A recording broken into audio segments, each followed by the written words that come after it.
on up to yonder, beyond the lights neon. Fluorescent, my essence is something to ponder. Your talent ain't something to squander. Blessed and favored so highly, anointed, appointed I might be. This is that all that podcast featuring Kyrie. Welcome back to another episode of the All That Podcast. Today I have a returning guest, somebody who was on the show 4 years ago. I can't believe it. 4 years ago. So today I have my friend Mariah Solis on here. I know y'all always see me post her. If you follow me on Instagram, like I'm always like, she's like an inspiration. She's like a boss. She's like all of that. So how are you doing today? I'm doing amazing. Thank you for having me. It's great to be back. I've loved your podcast. So hopefully I have some important, interesting things to say. So you were on the podcast October 9th, 2018. Wow. Dang. And so I'm looking at the description. It was like, I talked to the young and upcoming lawyer out of Houston, Texas, Mariah Solis. So it's crazy because from that description, right, you were just starting off, right? Right. I believe I was still in law school. Actually, that's the year I graduated from Thurgood Marshall School of Law. So I was just starting out. Shout out Thurgood Marshall. Yes. Time. But yeah. So that's crazy because you fast forward now and you have your own law firm. Like it's like nuts. coming full circle. And it's, right? I mean, I don't know. I don't think this happens this quick usually, does it? Like, I haven't seen it happen too quickly, honestly. yeah, she hasn't seen it happen this quickly. It doesn't happen like this. So like 4 years in and you already like got your own shit. Right. Yeah. Look, that's like I always say, dude, like I just be looking at you from afar and be like, man, I need to step my game up. You know what I mean? This is what you should do, people. You should keep people around you that motivates you. So let's just jump right in. So how was it? First, I don't even want to say how was it. I want to go to the moment where you decided that you were going to step out on your own. Can you talk about how you came to that decision? Was it scary? Like, would you go like sleepless nights? So how was that? Well, I was working at a personal injury law firm because, you know, I only handle personal injury cases. I was working about 12 hours a day, Monday through Saturday. And I always had a dream to have my own firm. I never knew when I would have it, but I knew it was in the back of my mind. Well, the more I worked in the industry, the more I started handling these catastrophic level cases and getting my own clients and settling them, I started to realize, hey, I can do this. And not only I can do this, but why am I not doing this on my own? Because there comes a time where you feel comfortable and confident because you've done so many different types of cases and you're getting those good results. And I was also getting a lot of my own clients through my social media outlets. Right. And a lot of those clients, it wasn't my decision to take their case, even if I wanted it. And I thought it was slam dunk case and I could really make a difference in their lives. I was still at my boss's discretion. So I would never be able to make the decision to help these people, regardless of how badly I wanted the case. Right. And when that continued to happen to me year after year, I finally decided I need to take this chance on myself. I need to bet on myself. I need to move positions and take control of my own docket. Right.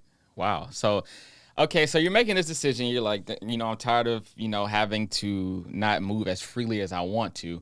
So who did you share this with? Like, did you share it with your boss at the time or did you share it with who did you share this information with that you wanted to make this change? I was really terrified to share it with anyone because a lot of people would criticize and say, well, you're too young. That's why I asked. I was about to ask, like, who did you have anybody that discouraged you? Like, nah, that's a little bit too much. Like, you need to, you know, stay here a couple of more years. That's down the line type of thing.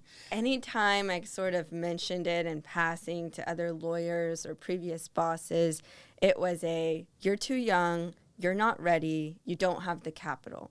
And I constantly was getting that negative feedback just over and over. And then on top of that, they would just offer me a position at their firm and say, well, you might be happier doing this, or we'll give you more freedom here. But it wasn't what I wanted to hear. And actually, that motivated me even more to want to start a firm. I'm gonna show y'all. I don't think many people would get so motivated by that negative feedback just time and time again, but Right. it made me want to start it, and I made that decision. I'm going to do it regardless.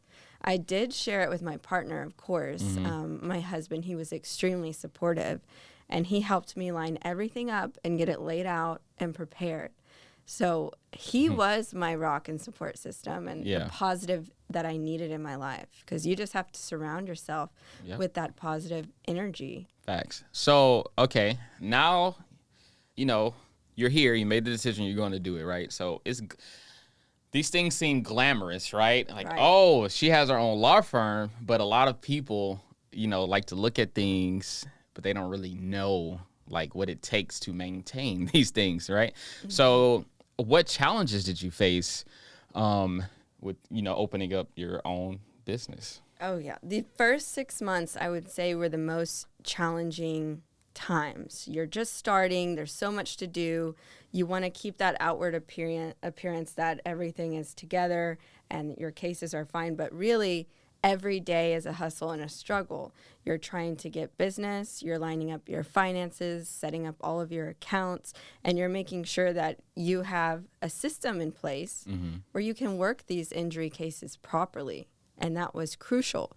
Just to get the system in place took a good 6 months. Wow, just for the system. Just for the system.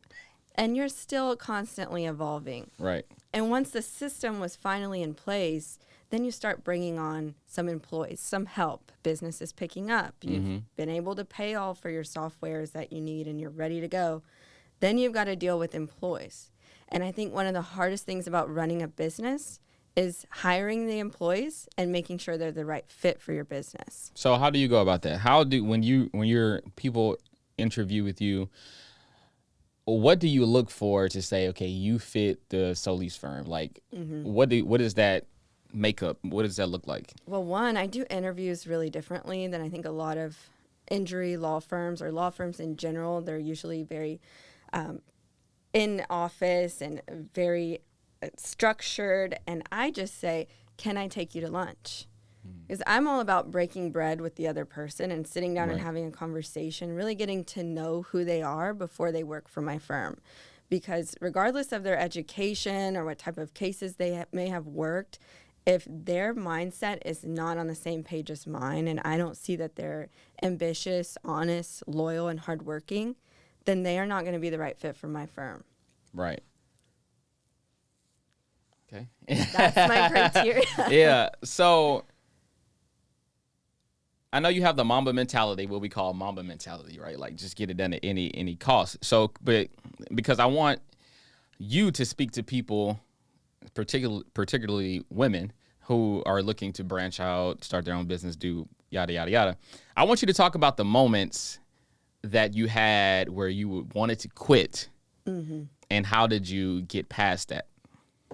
Well, I know there's a lot of competition, especially in Houston, and you see it's a male-dominated industry, and you see these billboards and fancy commercials, and you might think, I can never compete with this. I cannot spend $500,000 a month, because that's what some of them are spending. Right. You're just a solo practitioner getting out there on your own. So it's a struggle, and there had been days where I saw that, and I tried to compare myself to that level, and I would get sad because I said, wow, their team's growing so quickly. Or I would see other young firms growing so quickly and think, what am I doing wrong? They've got a huge fancy office and 10 lawyers and billboards already, and they just started when I did or a year before me. So I would put myself down trying to compare. But what I realized is the moment you stop comparing and focus on your own business, mind your own business, Right. that is when you're going to be able to shine and branch out, because you need to create solutions for yourself. Looking at other firms and other businesses and what they're doing is not going to help you at all. It's just going to make you go in a circle, and you're going to fall into maybe a depressive state because you feel like you can't compare or speed up. So slow and steady wins the race. That's always my saying to myself. I have a poster of that on my wall. If you've ever read the Tortoise and the Hare book, that's my whole theory about having a law firm is do not rush the process. You're going to have hard days, slow days, the phone's not ringing, and you're going to look at other firms, what you think they're just blowing up, but this is a long-term goal, and you're going to be doing this for the rest of your life. So take your time. Right. Right.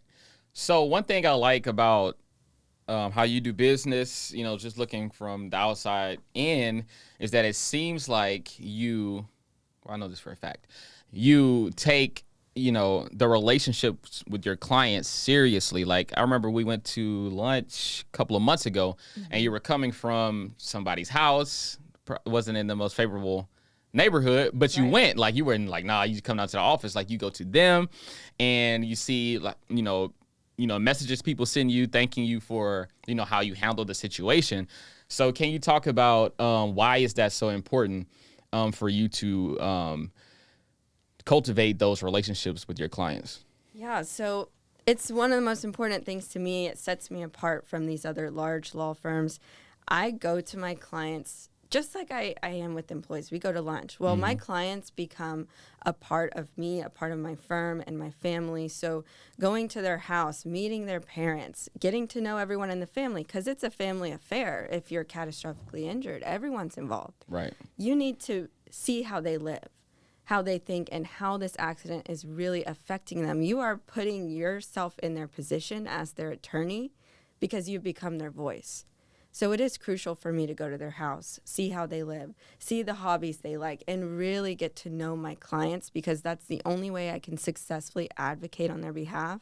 And not only that, they end up sending me business.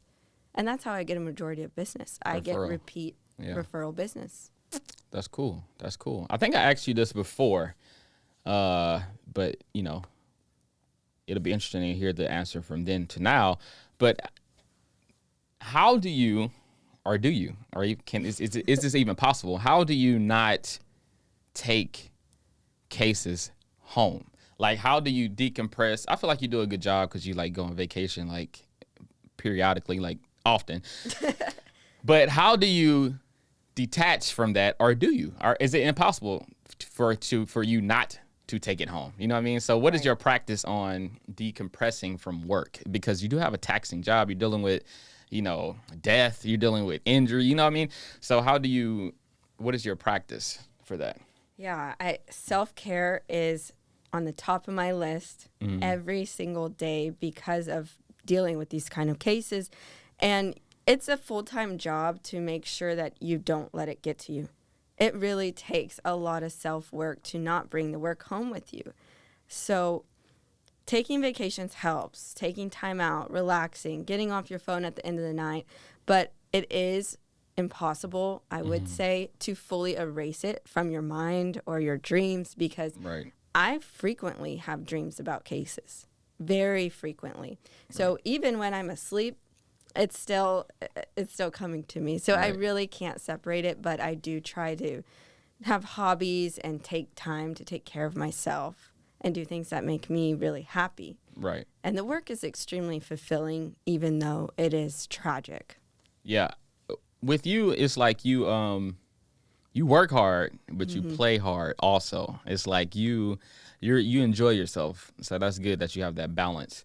So you are a female in a male-dominated industry. So speak to those challenges of being a young minority woman and starting your own firm, and the challenges that comes with that. I think I did intimidate a lot of the men in the industry. I'm not going to lie. I have so many of them, even the large firms, watching my content every day. And I feel like I do have some sort of target on my back because I did come up so fast. I am doing really well. And you have a lot of eyes on you when you're young and you're doing well. And you really have to watch yourself, I would say. And I've even been warned to watch myself from other attorneys. Okay. There's a lot of jealousy in the industry. It's not always pretty. Lawyers aren't always nice to each other. Most of us are, but there's always going to be the bad apples. Right. So it is still run by men. So when a woman comes into the picture, they're always asking or commenting or saying, why would anyone want to send a case to you?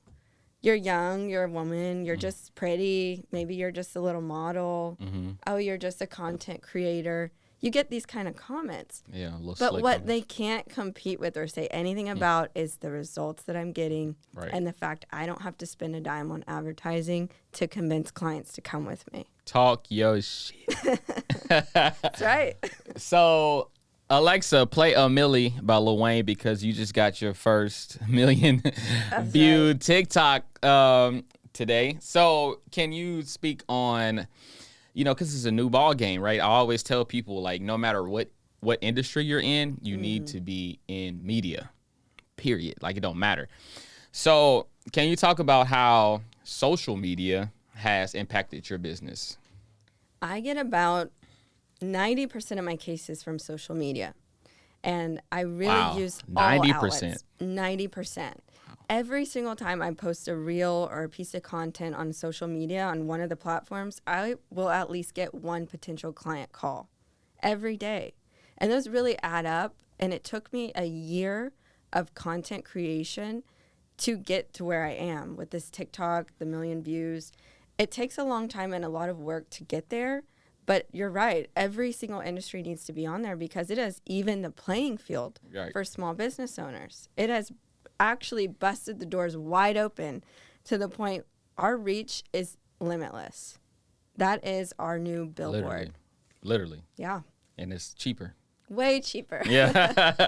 Way cheaper. So earlier, you just said that you get a lot of envy because you've moved so fast.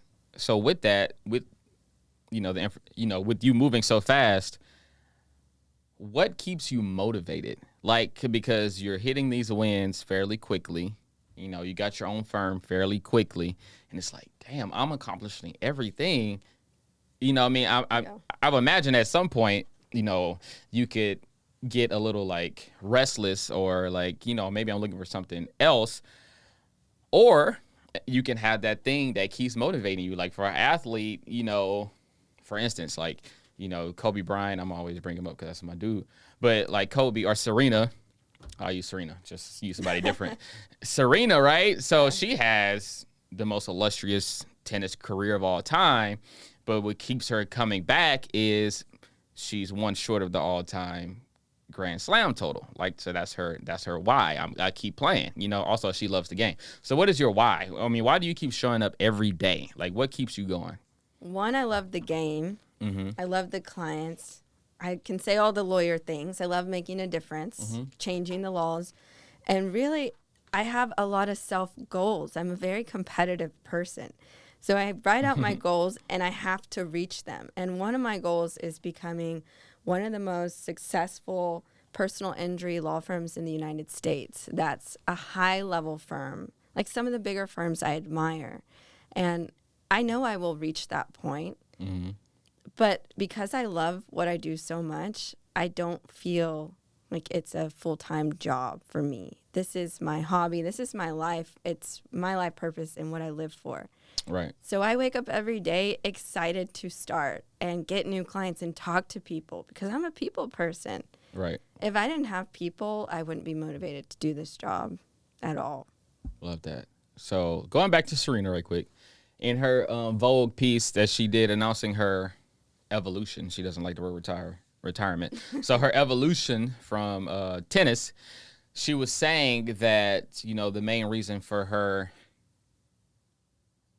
evolution is that she wanted to expand her family.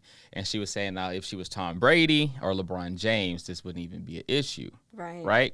So my question to you is, how often and how do you handle questions when people say, hey, Mariah, like, when are you going to start a family? Like, when are you going to do boom, boom, boom? So how do you handle those questions, or do you think they are fair? I think it's a fair question to be asked. Are you going to have kids, especially as a woman in her 30s? A lot of people are asking me that. Friends and family. Yeah. A lot of my friends are having kids at this age. And I just say all in good time. Right. When it happens, it will happens. happen. But it's not something that's going to happen anytime soon. And my partner knows that. We have a game plan for what we want. Of course, unexpected things can happen. That's true. But it is a fair question. It doesn't worry me. And why doesn't it worry me? Because now I own my own business. If I didn't own my own business as a woman in personal injury, you would have to worry because you can no longer work those 12-hour days Monday through Saturday without truly giving up a large part of your life Right. that now may belong to your child. Right. So because I own my own business, I feel a lot of freedom and stress relief from that to where I could give a child that attention I would want to give and be there. Right. But I'm not restricted anymore.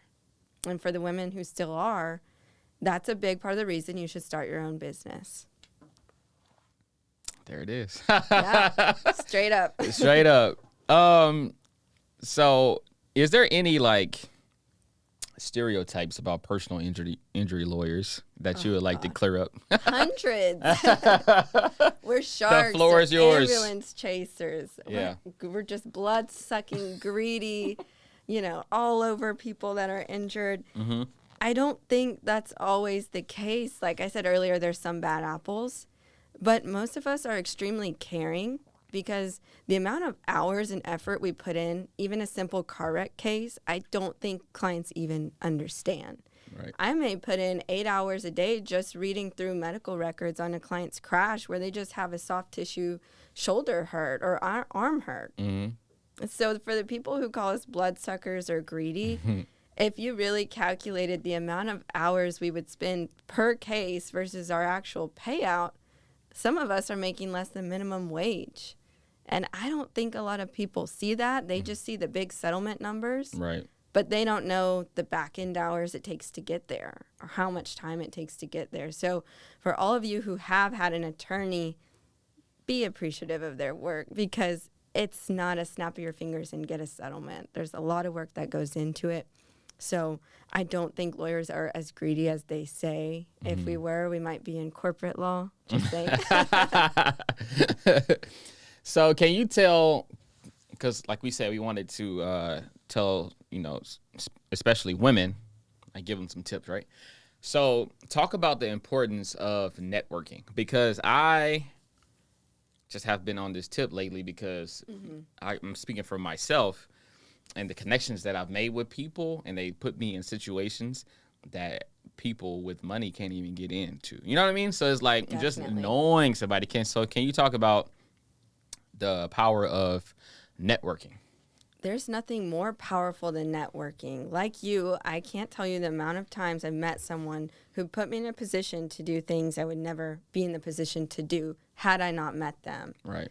That is crucial. I talk to law students all the time, and I said, look, my grades weren't the highest in law school, but you know why? I was out networking. I was at the lawyer events already as a law student making those connections, and that's where I ended up meeting my future bosses, colleagues, and co-counsel.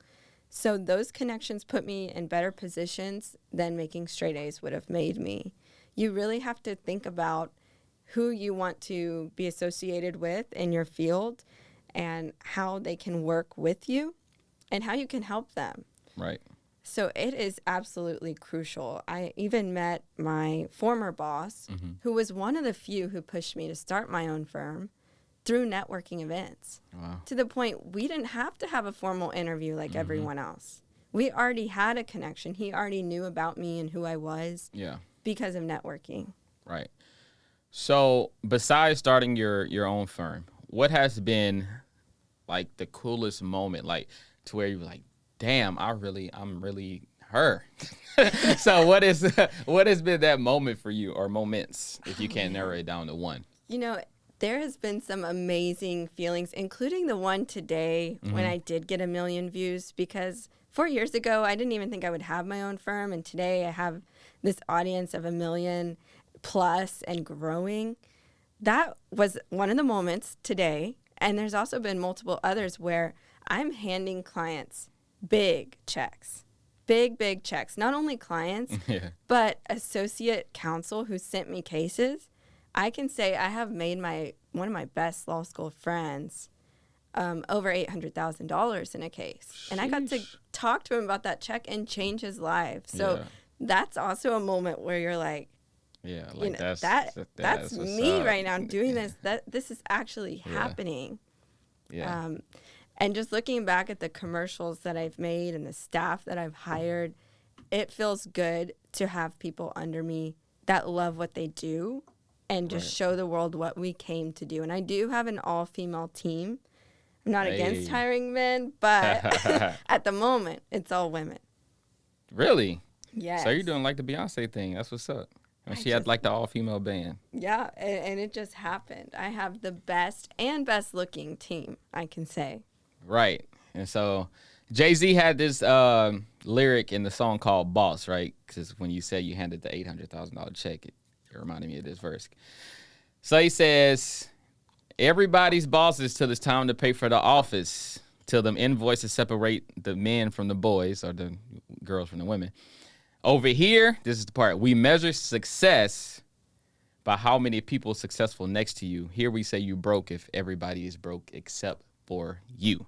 That's right. So you a real boss, I believe according it. to Jigga Man. I mean, bosses are supposed to Yeah. give people opportunity and make them money and make them opportunities to make even more money. Facts. You're not a boss until you're helping other people make money. Period. Period. and everyone wants to be the boss until they see what it takes to put on the boss's shoes. You are paying payroll, invoices, starting a business. And I have had an attorney leave my firm early. Really? That happened, and that happens to a lot of attorneys. Okay, let's stick on that because that's a good lesson, I guess. How did you handle that? Like, did you take it personal, or Well, were you they, like, they went and started their own firm. okay, So we're happy for them. gotcha. But it's hard to explain to someone so ambitious who wants to do that, which is typically the people I hire, what it takes behind the scenes. Mm-hmm. And that's for them to figure out on their own path and journey. Right. But you can't take it personally because the people I hire, of course, they have that ambition. Right. That's what I ultimately want people to do. If you have that goal, you need to go do your goal or you're never going to be happy. So Right. we're happy for them. So you're not trying to like hold people hostage. You're like, go. Like, Go. Yeah. Go be free. I will Yeah. send you business. Let's Right. have that good relationship. Yeah. But the key is never talk bad about someone who paid your put mortgage you one on. day. Who Yeah. put you on, Yeah. exactly, who taught you. Because you never know if you're gonna need that person again. First of all, And you know? usually do. So Facts. all the young Facts. people, don't burn bridges if you can help it. Right. So, lastly, I want to ask: do you have? Not lastly, second to lastly. So, lastly, second to lastly, do you have anything that you want to accomplish outside the realm of law? That is a great question Mm-hmm. because, you know, I'm always thinking only law, law, law. Yeah. But there are other things I'm passionate about that I'm working on, and I'm on the board of different community boards, and I'm really passionate about helping children. I do a lot of charity work with children, and it's specifically like orphan children or hurt children or students in less fortunate situations and minority students. So I will go kind of mentor these students, and I've done that year after year, and now I'm on another board of it has to do with law, but it's called Women in Law, and we go mentor young women who are interested in law and kind of need direction. Right. And they go to these underprivileged, underserved schools with mostly minority women, and that is a big passion of mine, and that's something I want to make more popular with other attorneys. Love that. Go out there and mentor the young ones. Right. Don't just Right. discourage them don't become a lawyer. It's too expensive. Just get that out of your head. Right. No one told you that. Exactly. Don't do that to young people. So, Yeah. Got to put on for the next generation. Yeah. So, lastly, so you're 65, right? You're looking back, right, over your life. What does that look like for you? Like, where would you want to be at 65? You know, I will probably still be at the law firm. And I will have hopefully some kids interested in law that are helping run the firm and be slowly retired and just kind of giving my expertise on cases here and there, living mostly on the beach in Mexico. Yeah. And have a very happy outlook on things and have no regrets about how I started and what I did, which is always my mindset. You can't hold on to the past. Right. You just have to push forward and stay positive everything you want, if you're positive and you set your mind on it, you'll get it. I always have. I've gotten everything I've asked for to this moment because I put that into play. And I am a true believer of that. I'm nodding like You this because manifest I it. yes. It happens. Yes. Like Amen. It's Yeah. all about The you. Alchemist. I know my listeners have heard me bring up The Alchemist a lot of times. Yeah. It's the modern day Bible to me. It's like once you put something out into the universe and you put work behind it, Right. you also heard me say this a lot on the show. So I had a guest on here from London. He's a life coach, and he said everything you want is already there. Yeah. You just create blocks to it, like so through fear, doubt, all this stuff that we create blocks to what we want, but it's there. All you have to do is go get it. So that's why I was nodding so hard with you, because that is real, bro. It's real. If you'd say put out what you want to, or write it down, because writing down is powerful. Also, like I have whiteboards all over the place. If you write down what you want, and then act like you already have it. You know what I mean? And put the work behind it. Yes. And just walk like it's yours already. It's yours. It really is as simple as that. I tell really people, it's up to you. It's all about believing in yourself. That Facts. is the key to success. Period. Facts. So yeah, so we're gonna get out of here before we start preaching. But Yeah. but thank you for coming on the show again. It was fun. I think everybody. I was about to say ladies, but I Yeah. think everybody, because like I said, I'm a male, obviously, and like I said, you push me. So I think everybody got something out of this. We'll get something out of this episode. Just continue to be a boss. Continue to be an inspiration. Continue to just raise the bar. You know what I mean? For everybody around you. And yeah, thank you. Thank you for having me. All right. So that is it. We are out. Peace.